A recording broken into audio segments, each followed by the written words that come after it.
cheap sex and sad films help me get where I belong. I think you're crazy,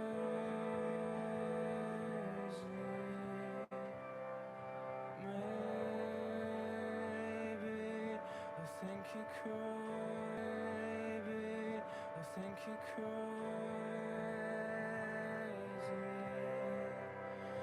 maybe.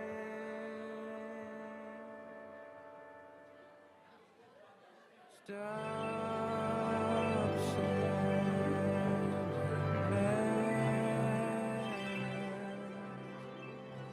Always get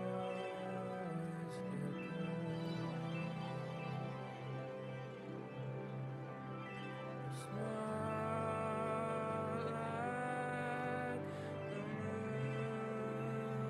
movies. The finish song, why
Hello? Hi. Something. No?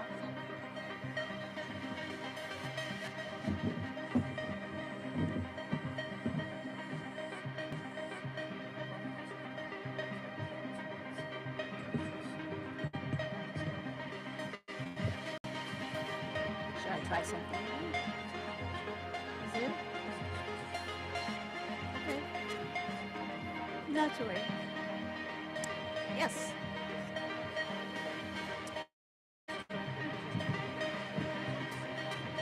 Right. All right. No, this is fine.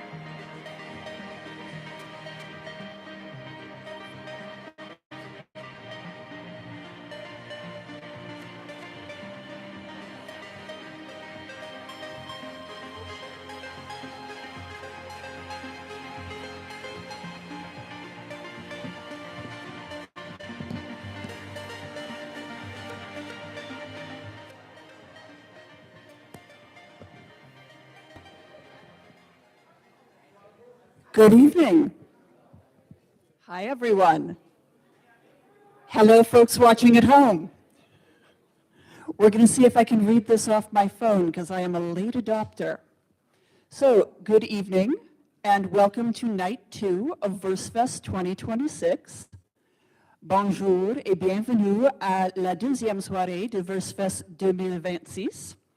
Moi, je m'appelle Allison. I'm your festival manager, and tonight I have the honor of hosting our early show.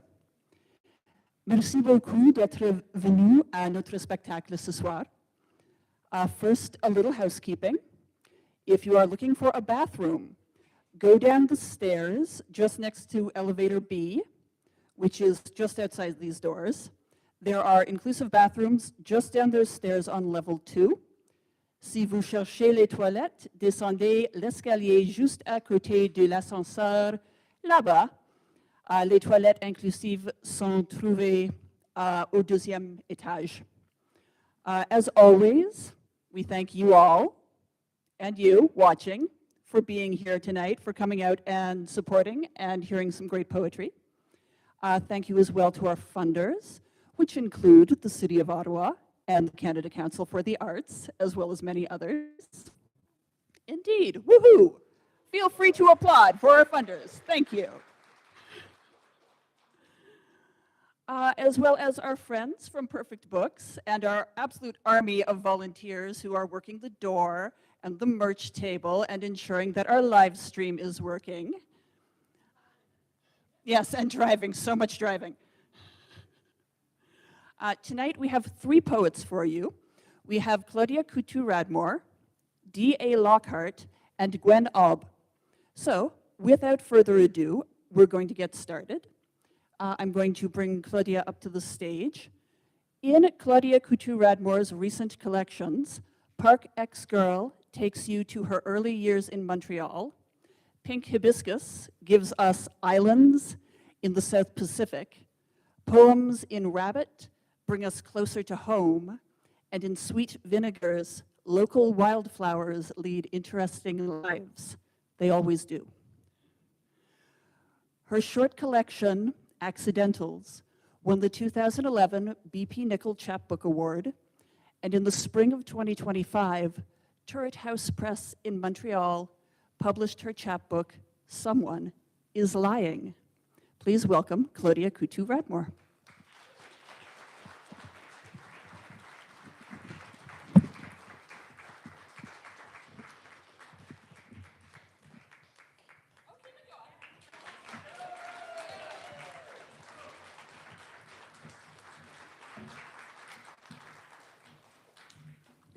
Isn't applause great? You know, you feel like a queen. It's just wonderful.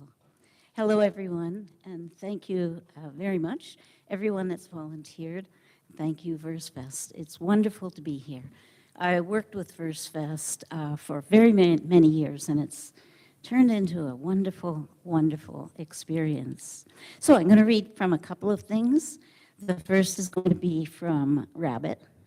And in the back of this, there's a part about a rabbit, but there are other things in it. So the first place I will take you Two is Newfoundland.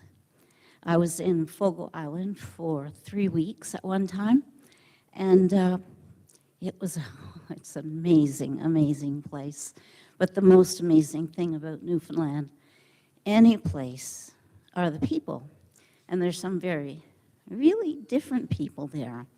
I met this gentleman at an arena. There was a festival, a partridge berry festival, and you wouldn't believe it was so incredible. They even had a wedding in the middle of it. It was just amazing. So you just never knew what was going to happen. I'm going to read the beginning of this little experience with one gentleman. The man from Shoal Bay. Behind his table, he stands like he's holding the world by the gills.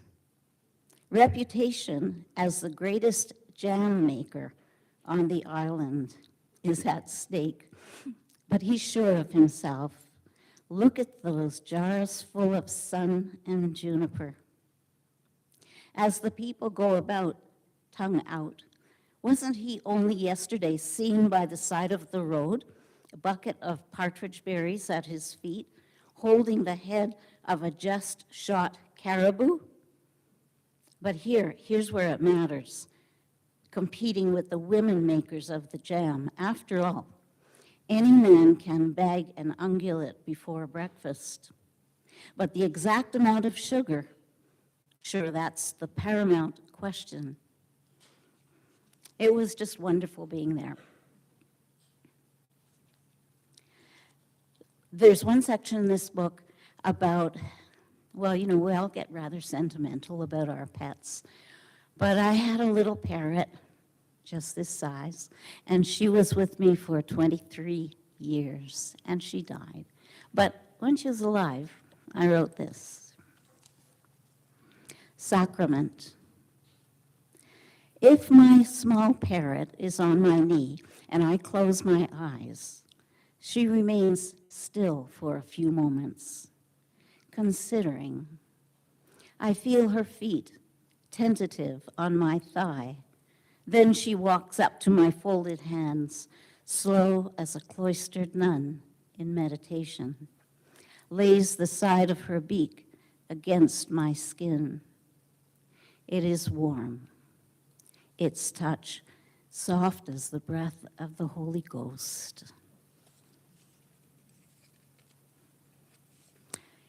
And then the rabbit story. And the rabbit story happens, I live in a fairly small town west of here, and sometimes animals appear in the yard. We've had a fox just recently, lots of skunks. They're just beautiful, they're just wonderful. And this little rabbit used to come. And this one day we saw it, and she came, and she didn't look very well. She wasn't very well. I'm not going to read the whole poem, but I'll read a couple of parts. This is how I started, with a quote by Emily Dickinson. Exaltation is the going of an inland soul to sea, past the houses, past the headland, into deep eternity. And so the little rabbit, we didn't know how she was going to survive, and she didn't. And we knew she was going. So this is the sort of end of her, though not the end of the story. We put her in a towel-lined box in the house.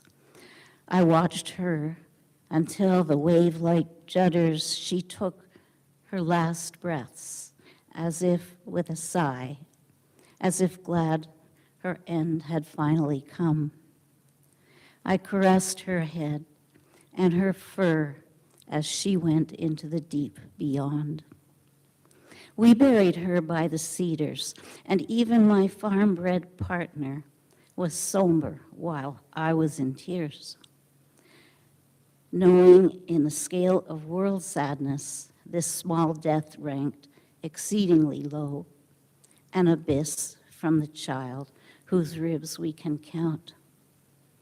Yet I was lost for a while until I knew where to go, and sat and thought of Emily's poem, Exaltation, and her image of the soul going out past the houses, past the headlands.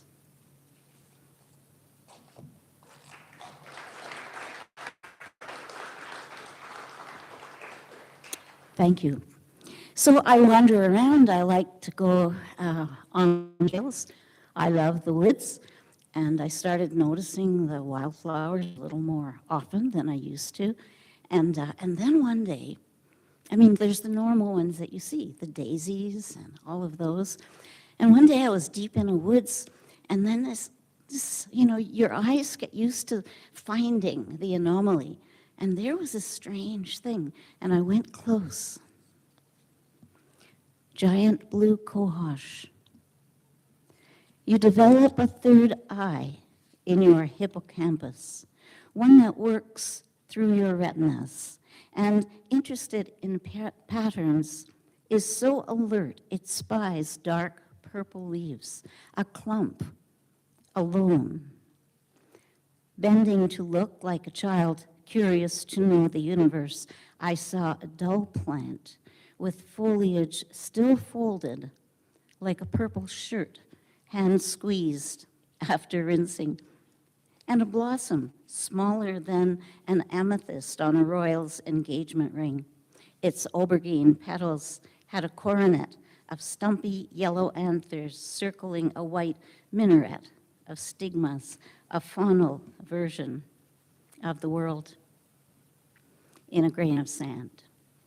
The magnanimous and the dark, with the unlikely name of giant blue cohosh.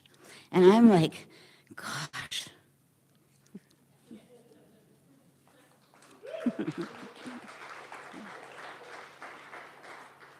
And I'll have two little tiger lily poems. Because if you know tiger lilies, they're in the ditch. If you touch them, oh, you have black or purple all over you, and it's hard to get rid of. Tiger lily. The thing about this starburst, you can be indelibly stunned by its purplish freckles, the fine hairs near its throat. Tiger lily. Your sturdy orange blossoms are stolen children, anthers stain in remembrance. In compassionate array, you lean over reopened graves. Remember that when they reopened the graves of the children, indigenous children? It was very, very emotional. And I have a couple more things. This is the little book that was published in Montreal. One of these was published in the Eastern Townships and one in Toronto. And this little chapbook is just a fun thing because all of the poems are rectangles, right? All right, and they're a bit crazy. Ça ne fait rien, n'est-ce pas? So, does it really matter? This is the smell of algebra, and in this corner, a whiff of Latin. Here is a page, and love is happening on it. Sex is happening on the ivory paper, black serifed letters edged in lace.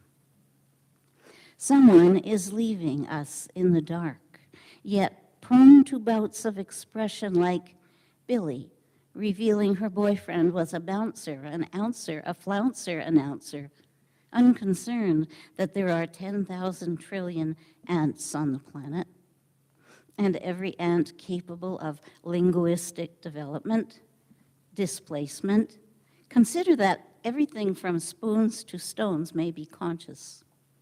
A concept gaining academic credibility through, though quantum mechanics runs counter to common sense. So, do you see that pre-dawn silver sea beneath a flat silver sky as untouchable or touchable? No wonder her head was spinning. There was a dance going on in it.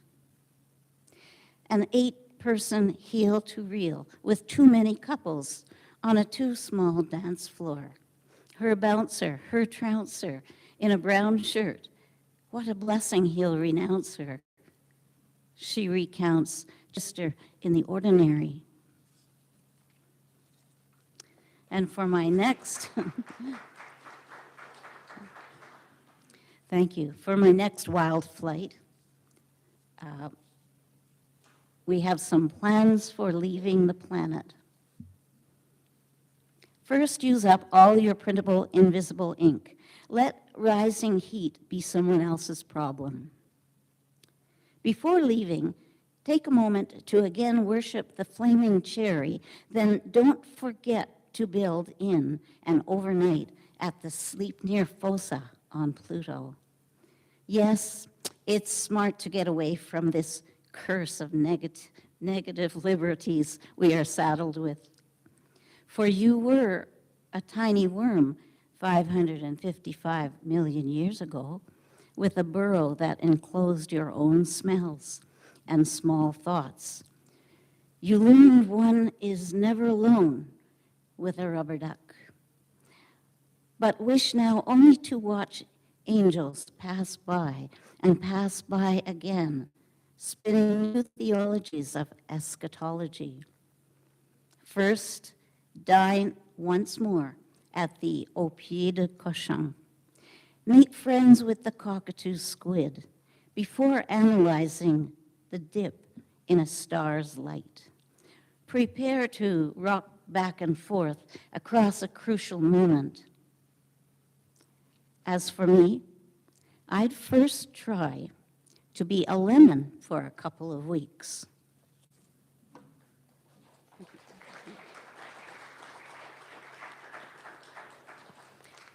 I grew up in Montreal at a time when Montreal was mostly English.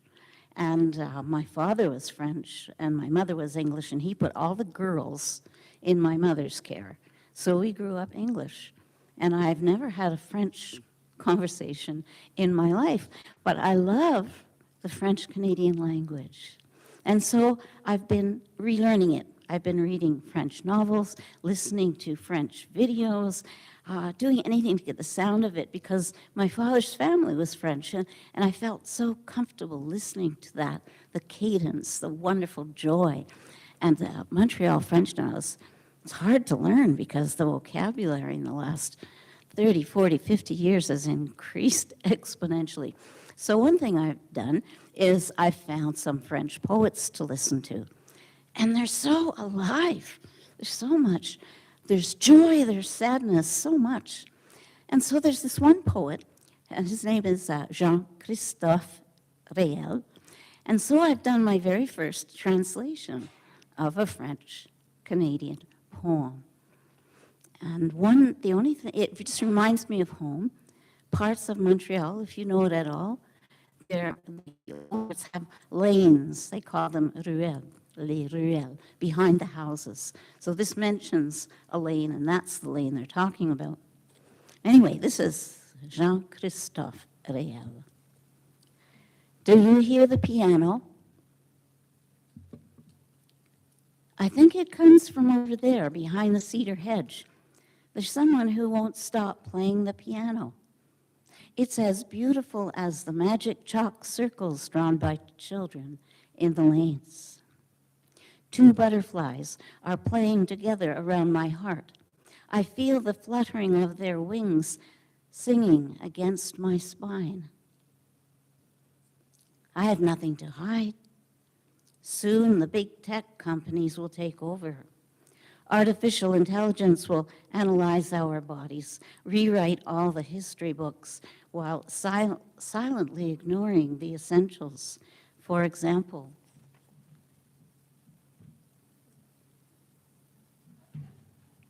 rehydration. Technology will ignore certain things. For example, what are the names of the children who died too soon in wars? How will all the young people find out about love?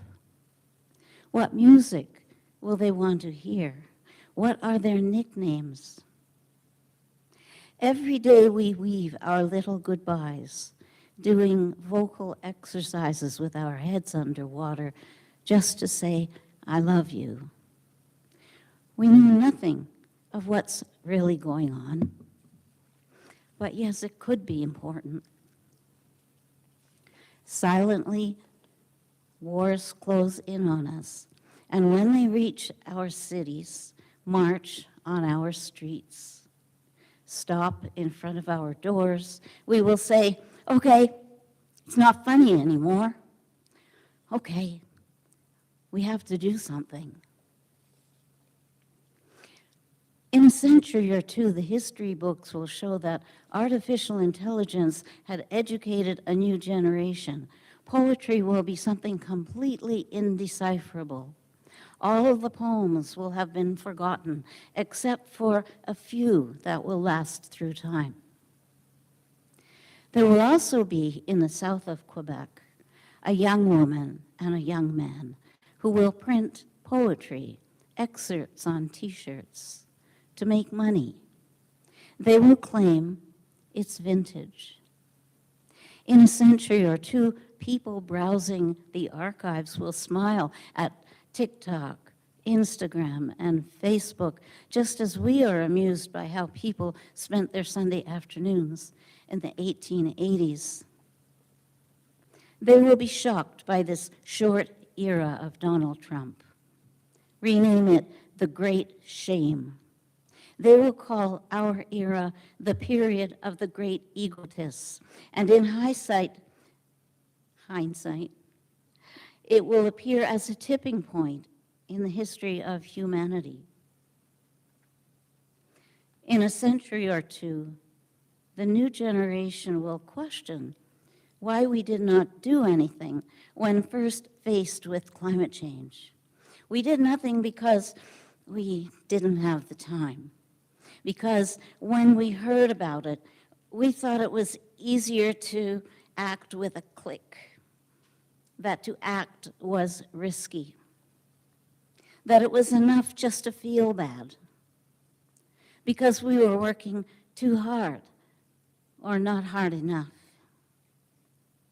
because we were afraid of losing the little we had, because our comfort was more important, because we could put anything off until tomorrow if it should be done right away. In a century or two, they will study our slogans, our hashtags. They'll say, they knew, they had the clues, the satellite images, but they just kept on ordering useless objects online and traveling as if nothing could ever interfere with their lives. We say it's normal for our era, as we accepted oil lamps and the hair of children in mines falling out. And someone will write a poem on this cowardly behavior and will print it on a T-shirt to make a bit of money. In a century or two, someone will hear a piano behind a cedar hedge, and they'll wonder if anyone before them had ever felt exactly the same thing. They might tell themselves that perhaps it serves no purpose, as soon everything will disappear. Perhaps it will stay as it is. Do you hear the piano? My God, it's beautiful.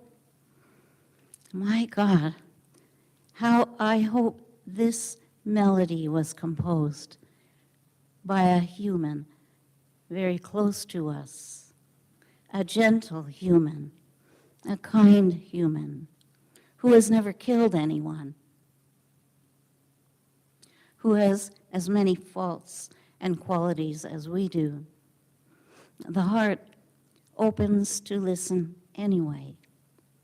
In a century or two, the only thing that may not change is how we look at each other when we make love. Jean-Christophe Réal.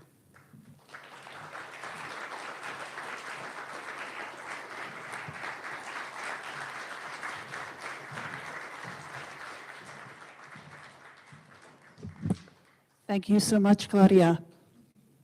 Next, we have D.A. Lockhart. D.A. Lockhart is the author of multiple collections of poetry and short fiction.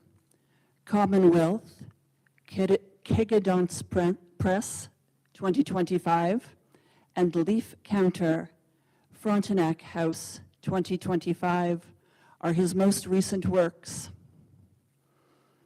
Lockhart's work has been a finalist for the Trillium Book Award, the Indiana Authors Award, the Relit Award, and Raymond Suster Award.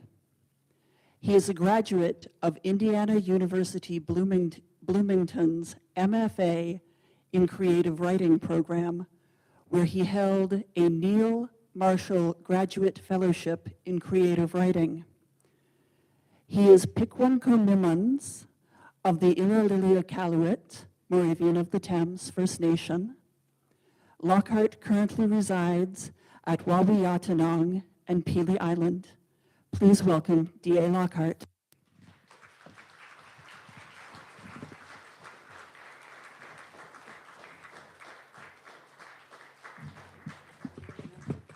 Oh, yeah, you gotta lower that? Oh, no. You're good? No, I'm just teasing. I'm teasing because of my superior height. I see. Yeah. Failed as a Hoosier. There we go. There we go. If you talk right into the mic. I could talk into the, oh, there we go. We're talking into the mic. Wanishi for having me out here. Wanishi is how we say thank you in my language, which is Unami Lenape. You're going to hear a couple Unami Lenape words tonight. For those who don't know Lenape, there's not many of us left. There's about 15 to 16,000. We were the ones who had New York. We got this. We didn't. Just to sort of get going on that. Okay, so thank you for having me to Ottawa. This is absolutely wonderful. I love coming up to the capital. And I'm going to start with Leaf Counter, which is this lovely book by Alberta's Frontenac House. The front cover is by Johnny Macquarie. He's a painter from British Columbia.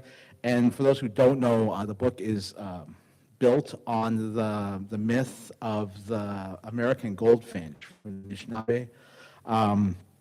Anishinaabe? Yeah, I said that right. Okay. And what these are, these birds, if you've seen them in a goldfinch, they are the keepers of the language. And every spring they come and they enumerate the leaves of the trees, which is considered like the words of the language. So this book was completed when I was at the Al and Eurythi Purdy A-frame. And it was really a way to explore CanLit.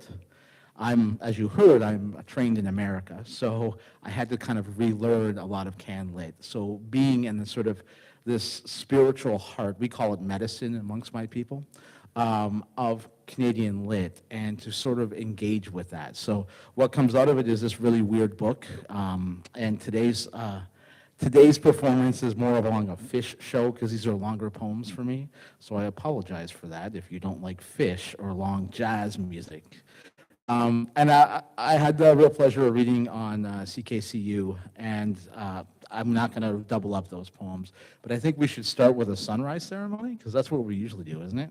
So this is a sunrise ceremony for Roblin Lake. What of sunrise ceremonies? How one chooses to greet spring at Roblin Lake, as shadows are wiped clean in glacial rise and return of light. Creation shall bless the handiwork of a man, woman surviving in an existence formed in the niche of monetary exchange. How this cottage rests here amidst growing and gnarled trees, roots no more than reused blocks, gnarled like the surrounding ash, blessed as they rise up from living soil. How to carry out this ceremony? How sunrise marks the time the dogs need to piss, leave marks on the land that some misplaced Hoosiers find themselves cold on. Among Opinkok, a parkway declaring this their land. This too calls for emotion. Words, the ceremony to cast our habitation into force, anchor us against the western parts of an occupying nation. That the land blesses and the sun greets this weathered A-frame, emblazoned in a fresh luster of sunlight, made iridescent like the horsemen of Agua, cut ochre into rock, and us along the shore of the lake, gazing back at it all in awe. how the small things survive, how the large things carry on. This ceremony at Roblin Lake joins our ways to the thin-soiled earth beneath and pulls forth flowers as if it were from froth of a tavern beer, like a simple feeling man who coaxed national song lines from the sprouts of ash and willow and built a home and a life from the recycled bits left him and his by the country that surrounds them and now us.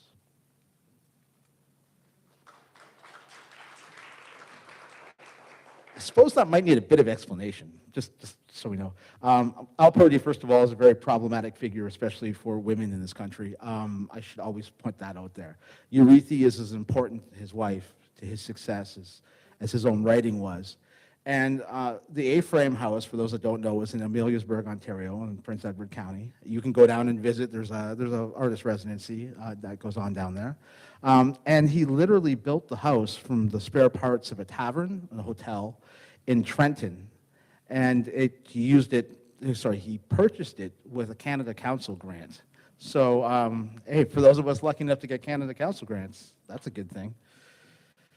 Okay, I'm sure we've all driven Highway 7, Trans-Canada to Peterborough. I used to live in Peterborough. I'm a Trent University graduate as well. So, and I don't know if you've seen the dinosaur park.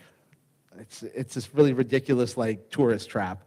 And I had, when we were living at the A-Frame for the month or so, I took my daughter up to see Trent, and we passed the dinosaur park, which I had forgotten about for about 2 decades. And then I saw it, I was like, wow, that is a piece of something. But it was, it was also the spot where we saw a dead porcupine. Now, mind you, I don't rarely see living porcupines, so seeing a dead one was not a big surprise. But when we came back, I delved into Al's work, and this sort of came out of that trip north and sitting in Al's living room, reading through some of Al's poems. So this is Sisyphus Longs for a Smoke at Canada's Dinosaur Park and Reptile Zoo. I hope I don't have to explain Sisyphus, because I'm not going to do that. Okay, north, up to Peterborough, through this constant dying of drumlin country, where derelict houses recall folk tales of woodland devils, sometimes men.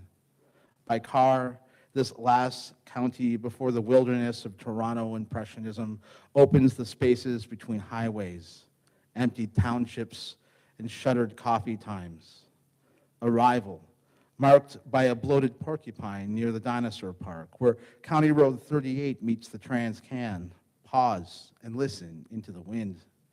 Between cars, uncollected voices manifest in passing weathered glimmers, scrublands crumbling, die-cast sauropods of predators stalking through feral grass.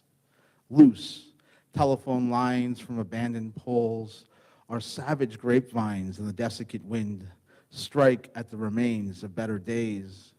Ghost chatters through phantom party lines in the roads north plays back how lives unfold in thin-soiled earth, desperate and hungry, sought out loyalty found wanting. The old gods, here at the deep end of Hastings County, they too are subservient to the commuter traffic across this scrubland, stopped at motels to pass cold nights. They couldn't tolerate waiting out the season for a time without suffering, famine. Behind a work shed, Sisyphus lusts for hot smoke against his bare tongue, frayed, exhausted head. In the elements, the bloated porcupine corpse we both genuflect from afar, move again, despite the weight. Ever rigid against softness of immortal flesh, each step brings the land's eventual victory. The immortal flesh continues in words.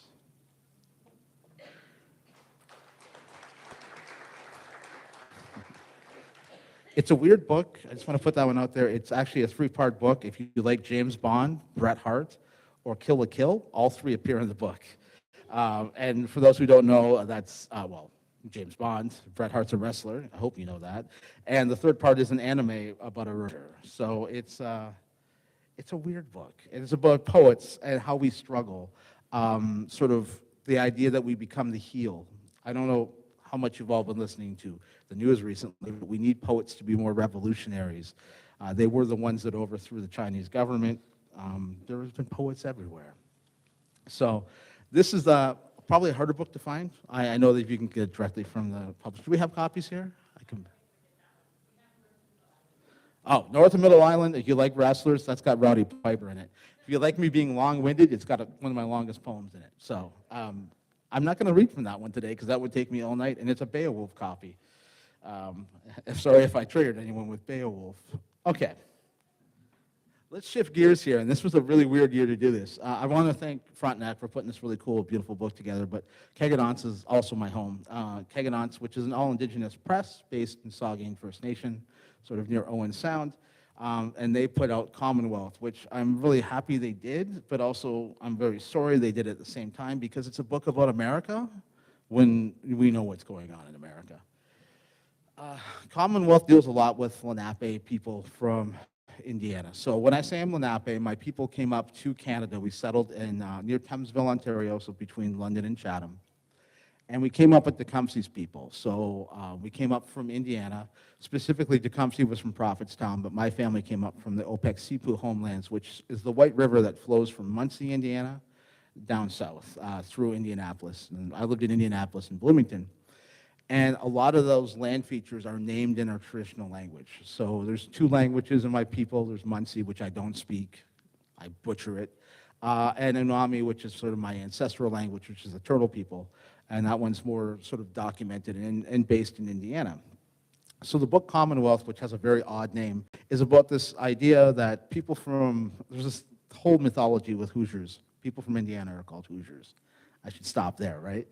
But that the theory with Hoosiers are that they are the people who moved from Kentucky, the Commonwealth of Kentucky, the beautiful Commonwealth of Kentucky, up to Illinois. They were going to Chicago, but the ones who got too lazy and stayed were Hoosiers.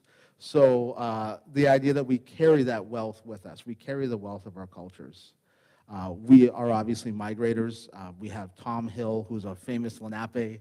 He worked with American scout Kit Carson. He was as far west as Oregon. He started civil wars out there like any good poet would. So a lot of this book sort of traces that migration, but it also deals with the mythologies of America. I don't know if you guys noticed, but America is kind of built on a little bit of bullshit. A lot of countries are, but one of the biggest ones, if you live in the Midwest or you live in America in general, is Abe Lincoln, the good Abe Lincoln, Saint Abe Lincoln. He's not a saint by any stretch. So part of the book, you go to Springfield, Illinois, and this is the part in which I actually was convinced, against my better judgment, to visit Abe Lincoln's gravesite, which is quite the spectacle.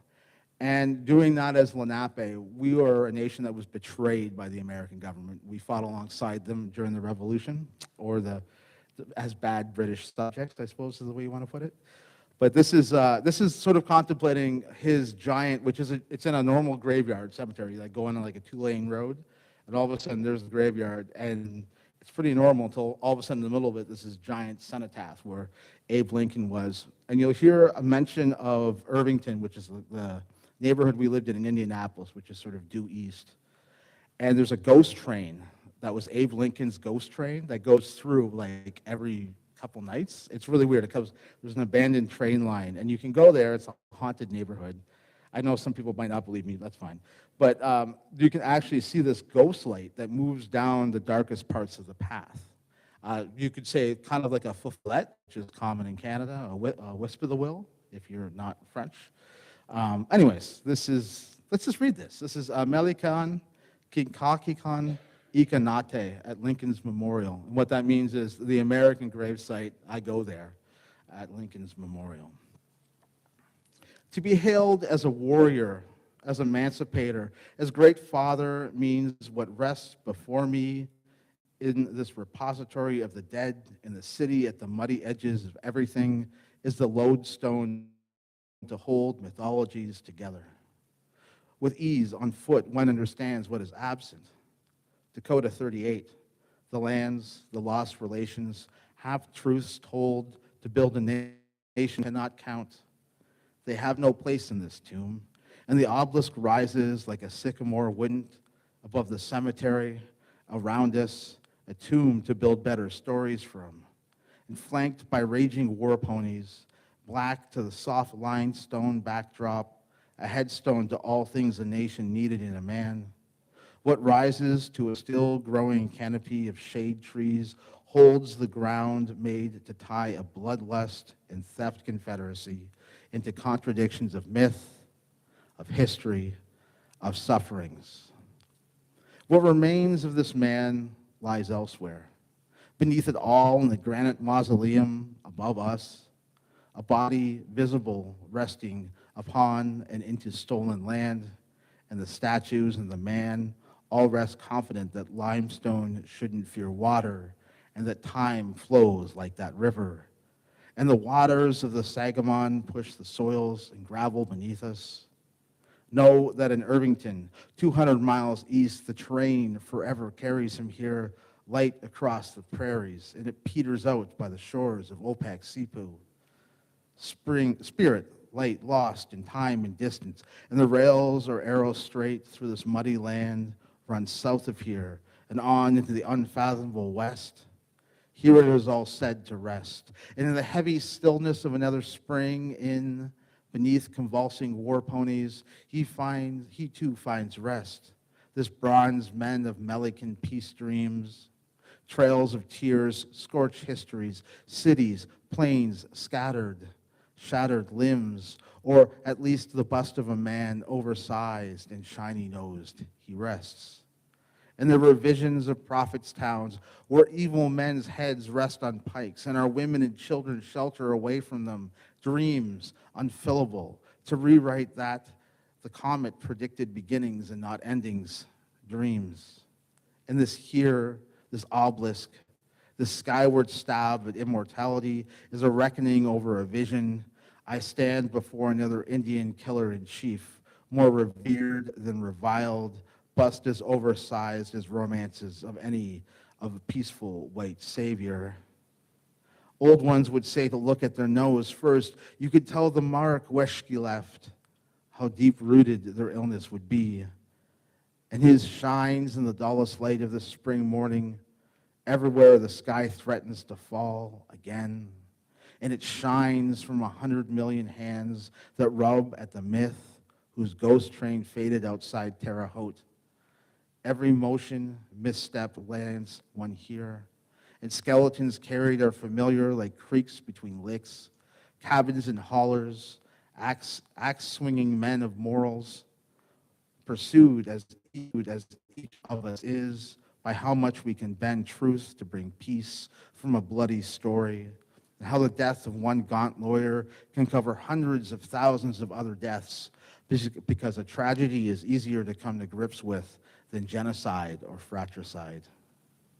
And where the West is impossible from here, the South looks heavy like a filthy horizon, the musty ribcage beyond the furthest bank of trees, where even Abe had to know was where it all began. To move, and move, and move, always to the north. Our nascent turmoil cools in the north. Reach upward to the crackle of northern stars. I am thankful the obelisk is muted by the walls of trees. Their statue is a refusal to concede every last bit of light to the Hoosier woodsmen, restless as the ones they chased away, building church halls, strip malls, and judge pulpits from earth turned tacky with blood, tears of absence and departure, and where we rest is rarely where we fall or come into this world. But oh, that day when I find rest, may the ground be firm beneath me and distances between closed in the dull afternoon light.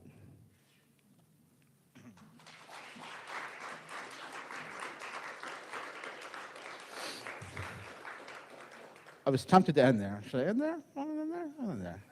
Do one more? No, let's stop. I want to stop. Thank you. I'm very happy to stop. After I killed Abe Lincoln, I'm done. I am leaving. Let's get the next one up here. Thank you, guys.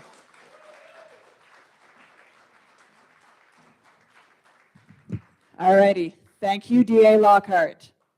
And I do apologize to everyone. We are running rather late at this time, so I'm going to bring our final reader of the first show of the night up here. Gwen Aub is the author of Missed Connections with Tall Girls, 2026, Little Puss Press. She was a finalist for the 2025 PEN Canada New Voices Award, an artist in residence with the Ontario Heritage Council, and a Kevin Killen Scholarship recipient for the Jack Kerouac School. Her chapbook, Pulp Necrosis, was published by our very own Above Ground Press. Please welcome Gwen Aub.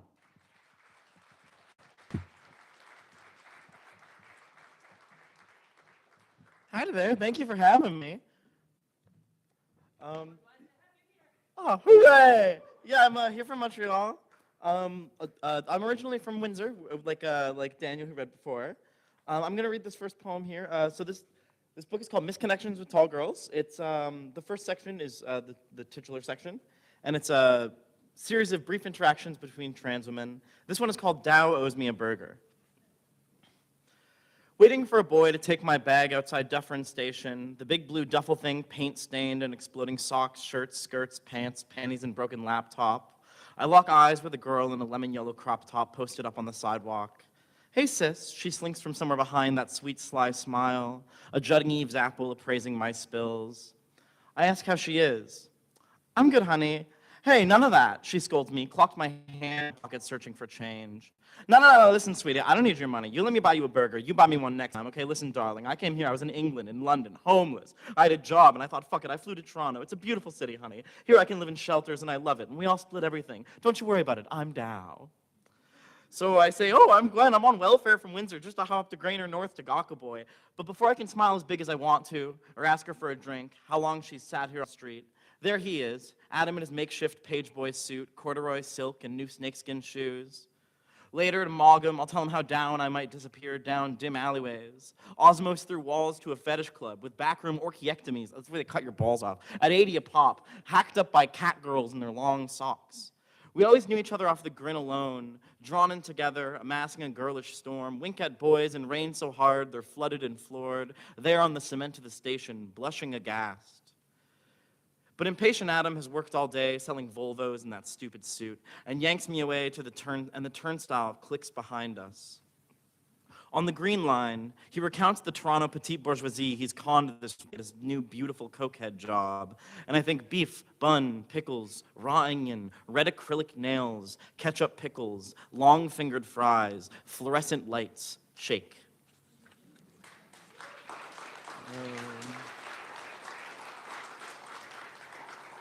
All right, I'll read another short one from this section about a much weirder girl. It is called Error and Its Ode. Last I heard, Error was eating binaries from she-her computers, introducing itself as a castrato swarm song of the bug future, which sang itself alive from a horde of harmonies, its overture like a cyborg swan emerging, compiling upon the surface of an uncracked egg. It devours the history of speech at each end, a circuit closed in its stomach, then vomits drunk at the cemetery picnic and reemerges giggling like, I'm getting my belly button removed tomorrow. 12 usernames ago, it kissed my lips, clipping in fervor along the Canal de l'Aqueduc, then ran away, feet fumbling grasses, blushy face emojiing at the moon.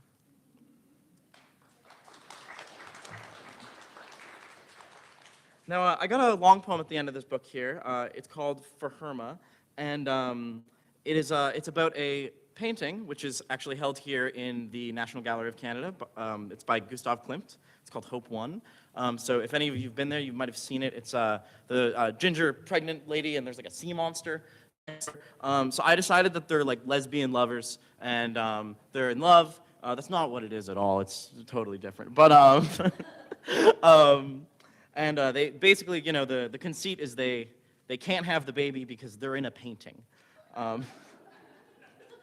So I'm going to read from this long poem here, and it deals a bit with, not being able to get pregnant and found family among trans people and some other stuff. So I'll read through some sections here. I caught the Kijiji rideshare to the edge of the Capitol and tread through bum tents to the National Gallery. They got the hot dog guy outside. Beat down in the world and old time low down. Sure, yeah, man, whatever, but $7? In the lobby, some copies of Deleuze sit atop an old TV, whatever that means. The entry fee a bitch, too. I fucking hate this city. No offense, sorry. But but of course, in the corridor, I sense Herma, which is the name of the model that Klimt used. It's been 6 months since I've been called back, like a pond rippling inwards. Forget-me-nots adorn my nest like hair. My eyes are smudged with pink I wore for her. Like her, I have a halo of reassembling skull above me. I am tangerine and my mouth dribbles seeds in the stairwell. Like Herma, I am frozen here, and my womb is dawn and dusk, a waiting room of white for what? In museum silence, our touch shudders woos, shatters glass and stains light. Our yeses are echoes, preceding the yeses which make them. The National Gallery of Canada acquired Hope 1 in 1970. My mother would have been 5 years old, a child stumbling through the sand where the land meets Lake Erie, collecting seashells with her grandmother. At 16, she ran away to the city and sold mouthwash to men with the shakes. At 29, she got into a car crash and made cash for a house down payment. I was always sick, she said. I tried to do everything right, but you still came out so damn small. I'm not one of the tall girls. As you can. They wouldn't even let me hold you for the first 2 weeks. I had to touch you through a weird machine with big rubber gloves. It was a month before I could bring you home. It wasn't what I had imagined. But then you were an easy baby, and for a while, it was easy. So next section is a conversation with a fellow I know. He's a trans man. Breastfeeding was when I felt most at home in my body, Cale tells me, while he cuts my hair shorter than it has been in 7 years.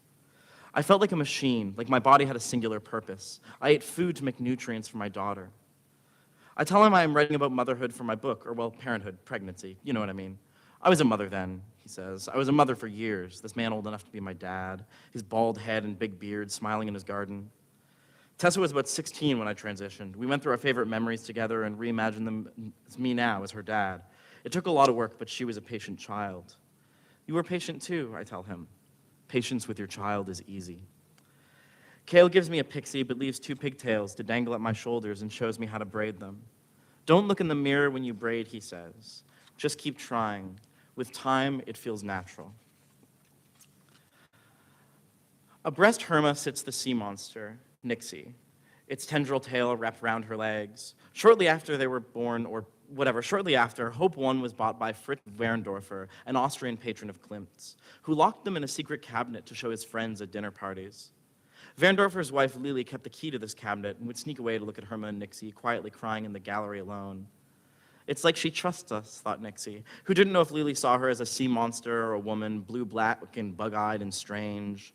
But Herma and Nixie felt safe with Lily, and these days they missed her so dearly, an all-permeating ache which manifested in the form of auditory hallucinations of a woman crying, as if from a distance without origin.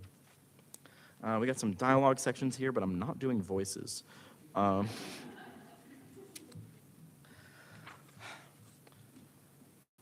Like a child with their foolish hand, I am punished by desire. Like a child with their foolish hand, I burn.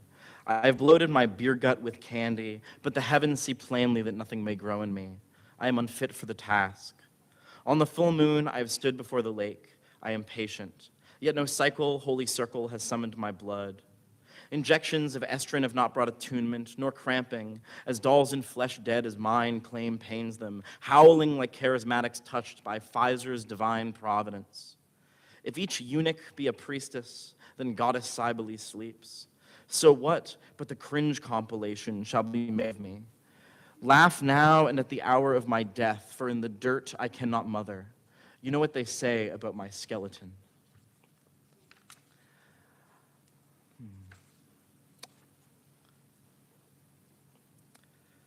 In Klimt's portrait of Danae, 1907, it is obviously Herma who Klimt has imprisoned in some dungeon hovel. That was a separate painting by Klimt. Curled up in necessity or reverie, being bred by golden rains which fall between her thighs. I think it was Zeus or something. Depicted moaning in this moment before her father finds out and casts her in anger from prison to prison, locked in a wooden chest and tossed to the sea. The blue unduals of death approaching, I imagine Herma Danae calculating her body, fattening in the box with her promise, sinking. For this fate, I prayed at the Unity Church the week after at the Anglican church, and the week after at the Gnostic church in the yoga studio, progressively finding myself in stupider and stupider places, cooking down pomp and circumstance to its components: mother, child, moon, blood, sex, time. Time ripples inwards, space contracting. I guess I suffocate myself with complaining, but I will not be so pathetic as to see in the poem a birth, or to call the poet a mother.